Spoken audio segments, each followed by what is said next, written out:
Bonjour et bienvenue à tous dans cette vidéo dédiée à Pentao. Nous allons apprendre aujourd'hui la saisie manuelle de données avec l'étape Data Grid en anglais ou génération de données en français. Cette vidéo est la partie 5 de la série de tutoriels faite sur Pentao et qui se trouve en partie sur ma chaîne. Bien que nous obtenions généralement des données de sources de données externes sous forme de fichiers, il est important dans certains cas de savoir utiliser la saisie de données manuelle. Pour les besoins de cet exemple, nous allons saisir manuellement les détails de deux clients qui se trouvent dans ce fichier Excel. Donc, nous avons un petit fichier Excel avec quelques colonnes, donc des informations sur des clients. Donc nous avons la colonne client ID, client nom, segment, âge, pays, ville, état, code postal et région. Donc sans plus attendre, ouvrons Spoon et saisissons les données. Donc lorsque vous ouvrez Spoon, vous arrivez sur ce type d'interface. La première chose que nous devons faire est d'aller dans le menu Fichier et cliquer sur Nouveau et Transformation. Donc ici, nous avons une nouvelle transformation. Nous allons donc utiliser l'étape Data Grid ou génération de données en français pour saisir manuellement les données. Vous pouvez trouver cette étape dans la catégorie Extraction, ici, ou Input en anglais. Donc génération de données se trouve ici. Donc vous pouvez glisser, déposer cette étape dans l'espace de travail, ou bien vous pouvez également double-cliquer dessus. Et si vous voulez rechercher via du texte dans l'ensemble des étapes disponibles, vous pouvez saisir directement le nom de l'étape, donc génération données. Voilà. Pour configurer cette étape, nous devons double-cliquer dessus. Une nouvelle fenêtre s'ouvre et nous pouvons voir deux onglets, méta et données. Nous pouvons également voir ici la textbox nom étape. Donc nous allons pouvoir modifier ici le nom de l'étape avec un nom parlant, donc qui indique clairement le but de l'étape. Donc par exemple, ici nous allons saisir saisie manuelle. Donc en dessous, nous avons les deux onglets, méta et données. Les métadonnées nous renseignent sur la structure des données, qui comprend le nom de tous les champs ou variables et des informations relatives à ces champs. Par exemple, pour notre ensemble de données de clients, dans cette première colonne, nous devons renseigner le nom de chacune des variables. Donc, dans notre cas, cela sera ID client, nom client, segment, âge, pays, ville, état, code postal et région. Donc, ces noms-là. On peut bien entendu mettre des noms différents de ceux qui apparaissent dans le fichier Excel. Donc, ces 9 variables sont les métadonnées de notre jeu de données. Outre le nom des variables, nous avons également le type, donc à savoir string pour chaîne de caractères, integer pour entier, date, booléen, etc. Nous avons ensuite le format. Donc ici, c'est surtout pour les dates. Lorsque nous avons un type date, nous pouvons ici choisir le format que nous voulons. Ensuite, nous avons la longueur maximum autorisée. Et ensuite, nous avons précision, devise, décimale, groupement, nulif et mètre chaîne vide. Donc, beaucoup de ces colonnes ne sont pas forcément tout le temps remplies. Les plus importantes sont nom, type, format, longueur. Donc, sans plus attendre, saisissons le nom des variables. Donc ici, ID client, le type string, le format, donc nous ne mettons rien parce que c'est le type string, et la longueur 50 par exemple. Ensuite, nom client, de type string également, et de longueur 50. Ensuite, nous avons le segment, de type string également, et de longueur 50. Ensuite, nous avons l'âge.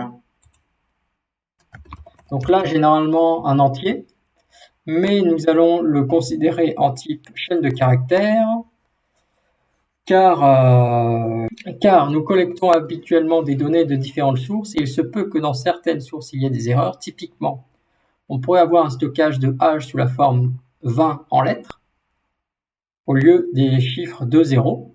Donc si nous laissons le type entier, l'âge au format lettre ne sera pas intégré. Donc nous allons passer ça en string. Et nous allons mettre une longueur de 10. Ensuite, nous avons le pays, de type string également, et une longueur maximum de 25. Ensuite, nous avons le champ ville de type string, de longueur 50. Ensuite, nous avons le champ état, de type string également, de longueur 50. Ensuite, nous avons le champ code postal. Donc, le code postal ressemble en entier, mais est en fait une chaîne de caractères. Pourquoi? Parce qu'en fait, il n'y a pas de sens de soustraire ou d'additionner deux codes postaux, et également les règles d'infériorité ou supériorité ne s'appliquent pas. Du coup, c'est bien un type string et non un type entier. Donc, nous mettons string avec une longueur max de 10. Ensuite, nous avons le champ région de type string également, de longueur max 10. Et c'est tout. Nous avons parcouru l'ensemble des colonnes. Donc, à savoir que ce fichier Excel, je vous mettrai un lien dans les commentaires afin que vous puissiez télécharger ce fichier. Donc, maintenant que nous avons renseigné les métadonnées, nous allons renseigner les données. Donc, c'est dans l'onglet Données. Donc, ici, nous voyons bien apparaître les 9 colonnes qui correspondent aux métadonnées que nous avons saisies. Donc, on peut commencer la saisie. Donc, on va faire comme ça. On va mettre deux fenêtres l'une à côté de l'autre. Donc, le premier ID est CG-12-520. Le nom du client est Claire Gut.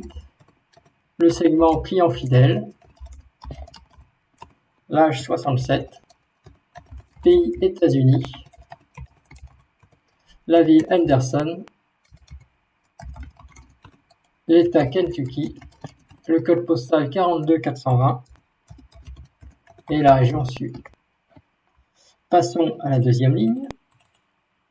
Donc DV-13045 pour l'ID. Darin Van F pour le client. Primo acheteur pour le segment. L'âge 31. Pour États-Unis pour le pays. Los Angeles pour la ville. Et Californie pour l'État. 90 336 pour le code postal et la région ouest. Donc nous venons de saisir les données du fichier. Donc nous pouvons cliquer sur prévisualiser afin de voir comment sont les données. Donc ici nous avons bien saisi les données, elles ont l'air bonnes. Nous avons ici deux lignes à vide, on peut les supprimer. Supprimer les lignes sélectionnées. Donc si nous cliquons de nouveau sur prévisualiser, voilà, donc nous avons bien nos deux lignes. Donc on peut fermer. Donc on clique sur OK et ensuite on peut exécuter le job. Démarrer. Donc on sauvegarde la transformation.